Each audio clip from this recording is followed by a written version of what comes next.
भाइयों और बहनों, इस्लाम के अंदर सिर्फ दो ईदें हैं। एक रमज़ान की रोज़े के बाद की ईद, ईद उल फित्र भी कहते हैं, और दूसरी ये ईद। इसका इतिहास ये है कि आज से 4000 वर्ष पूर्व इराक अरब देश, उस देश के अंदर एक बड़ा नगर था उर। वहाँ एक राजा होता था नमरूद, और प्रजा थी। तो अल्लाह के एक बहुत महान संदेशवाहक हजरत इब्राहिम अलैहिस्सलाम वहाँ पैदा हुए थे, और एक बहुत बड़े जो चीफ प्रीस्ट थे, जारी थे, मंदिर के बहुत बड़े धर्मगुरु थे, उनके घर में वो पैदा हुए। और उन्होंने देखा और फिर उन्होंने खोज लगाया कि हमारा पैदा करने वाला, हमारा उपासनीय कौन हो सकता है, कौन है। तो फिर अल्लाह ईश्वर ने उनको ज्ञान दिया, उनको अपना पैगंबर यानी संदेशवाहक बनाया। उन्होंने दो बातें वहाँ उनकी जनता को, बादशाह को, किंग जो राजा था उसे भी बताई। सबसे पहले ये कि अल्लाह एक अकेला है और वो सृष्टिकर्ता, पालनहार, और उसके साथ उसने हमारे पूरे जीवन के लिए रास्ता भी बताया है, ज्ञान मुझे दिया है पैगंबर बनाकर, मैं तुम्हें वो रास्ता तुम्हें बता रहा हूँ। अल्लाह के साथ किसी को सहभागी पार्टनर न बनाओ, ये महापाप है। उन्होंने एक ही शुरुआत की शिक्षा दी। दूसरी बात जो उन्होंने उर नगर के और पूरे इराक के प्रजा को बताई, वो मृत्यु के बाद एक सदा का जीवन है, अनंत काल। उस जीवन में सफलता पाने के लिए, नरक की आग से मुक्ति पाने के लिए ये अवश्य है कि अल्लाह को जैसे मानना चाहिए माने और उसके आदेश निर्देश पर चलें। बहुत सारे भाई उस वक्त काल में भी कहते थे, आज भी कहते हैं, आज भी बहुत सारे भाई बहन, इसमें सभी धर्मों के लोग हैं, कहते हैं कि हम अल्लाह भगवान को एक ही मानते हैं। वो बहुत सारे नहीं हैं, वो पैदा करने वाला बस एक ही है। भाइयों, ये बिल्कुल अधूरी बात है, ये पूरी बात नहीं है। अल्लाह ईश्वर को एक मानने के साथ उसकी तरफ से जीवन के लिए जो कानून आया है, जो रास्ता मार्ग बताया गया पैगंबर के द्वारा, उस पर चलना, उसके आदेश निर्देश को मानना अवश्य है। तो उन्होंने मृत्यु के बाद के जीवन के बारे में भी बताया। वहाँ के लोगों ने इसको इनकार किया, इनको तकलीफ पहुँचाई, कष्ट दिया, और इब्राहिम अलैहिस्सलाम वहाँ से चले। उनको छोड़ना पड़ा अपना समाज, अपना नगर, देश, अपनी पत्नी को और अपने भतीजे को लेकर। वो आज मक्का में जो आप देखते हैं खाने काबा, हज के लिए जाते हैं मुसलमान, वहाँ वो आए, और वहाँ उनकी पत्नी, उनका एक बेटा, अकलौता बेटा था। उन्होंने वहाँ रहते हुए जब बेटा बड़ा हो गया, 14-15 साल का, सपना देखा कि अपने बेटे को वध कर रहे हैं। वध करना यानी ज़िबा करना, गर्दन मारना नहीं, और बलि चढ़ा देना ये भी नहीं। अरबी में इस शब्द के लिए, उर्दू का भी ये शब्द है ज़िबा करना, इसके लिए हिंदी में मुझे कोई ऐसा शब्द मिला नहीं। तो उन्होंने एक सपना देखा, पैगंबर का सपना सच्चा होता है। उन्होंने अपने बेटे से जिक्र किया कि मैंने ऐसा एक सपना देखा है, अल्लाह चाहता है कि मैं तुम्हारी जान को कुर्बान करूं। बेटे ने कहा कि अब्बा जान, आप इस ख्वाब को पूरा कीजिए, मैं तैयार हाजिर हूं। अल्लाह के लिए, ईश्वर के लिए अपनी जान कुर्बान करने के लिए उसका आदेश है तो मैं तैयार हूं। तो इब्राहिम अलैहिस्सलाम चाहते थे कि अपने बेटे को वध करें, लेकिन अल्लाह परीक्षा ले रहा था, ईश्वर परीक्षा ले रहा था। एक दूत आए और दुम्बा भीड़ लेकर आए और कहा कि अल्लाह आपके बेटे की जान लेना नहीं चाहता, किसी भी इंसान की जान को इस तरह से इस्लाम में परमिशन नहीं है कि उसकी गर्दन इस तरह से मारें या जान लें। ये भीड़ है, इसे आप ज़िबा कीजिए अल्लाह के लिए।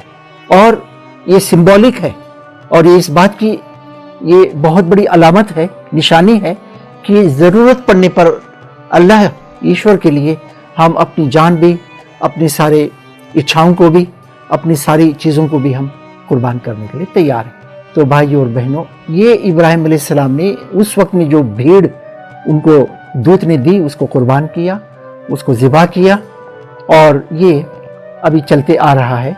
इन्हीं भावनाओं के साथ इसी स्पिरिट के साथ मोहम्मद सल्लल्लाहु अलैहि वसल्लम जो अंतिम ईश दूत हैं, अंतिम पैगंबर हैं, उन्होंने भी यही मुसलमानों को आदेश दिया कि अल्लाह का ही आदेश है। अब देखिए, जब जानवर को ज़िबा करते हैं तो उस वक्त में ये बात कहते हैं कि इन्नी वज्जहतु वजहिया लिल्लज़ी, ये पूरी एक दुआ है, प्रार्थना है। और फिर कहते हैं कि मैं अल्लाह के आदेश से इसे मैं कुर्बान कर रहा हूँ, और मेरी नमाज, मेरा जीवन, मेरी मृत्यु, मेरी कुर्बानी, सब कुछ अल्लाह के लिए। और भाइयों बहनों, ये कुर्बानी है। इस पर सबसे बड़ा एक ऑब्जेक्शन ये आता है, इस पर टिप्पणी ये की जाती है कि ये जानवर को मार देना है। असल में मनुष्य और जानवर एक लेवल पर यहाँ समझे जा रहे हैं, ऐसा नहीं है। आप जरा सोच विचार कीजिए, ये पूरा ब्रह्मांड, इसकी सारी वस्तुएं किसके लिए हैं? मनुष्य के लिए हैं, जो अनुपम सृष्टि और सर्वश्रेष्ठ है, सर्वोत्तम है मनुष्य, उसके लिए ये सब कुछ है। मनुष्य को थोड़ी देर के लिए हटा दीजिए तो सूरज किसके लिए निकलेगा, उदय होगा, और ठंडी हवाएं किसके लिए चलेंगी? ये जल पानी, ये दरिया समुद्र, ये पर्वत, ये जंगल किसके लिए हैं? ये पशु पक्षी, ये परिंदों का, चिड़ियों का निकलना सब मनुष्य के लिए।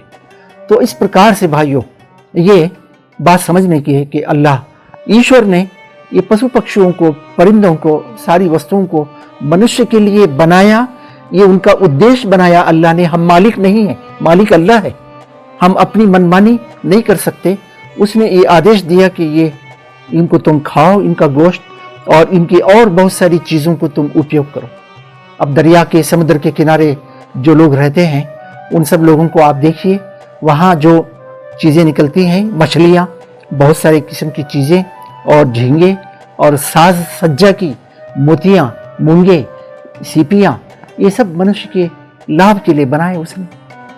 अगर हम ये कहें कि उससे ज़्यादा दया हम रखते हैं, तो भाइयों बहुत अल्लाह ईश्वर के साथ वफादारी है या गद्दारी होगी। आप सोच विचार करके देखें। उसका आदेश है नहीं है, ये आप वेरिफिकेशन इसका कर लें, परंतु वो चाहता है कि हम जानवर कुर्बान करें उसके नाम पे, और अपने मन के अंदर ये भावनाएं पैदा करें, और गरीब लोगों को साल में एक मर्तबा प्रोटीन वाली ये चीज़ें सब लोगों को मिलें। तो ये उद्देश्य है।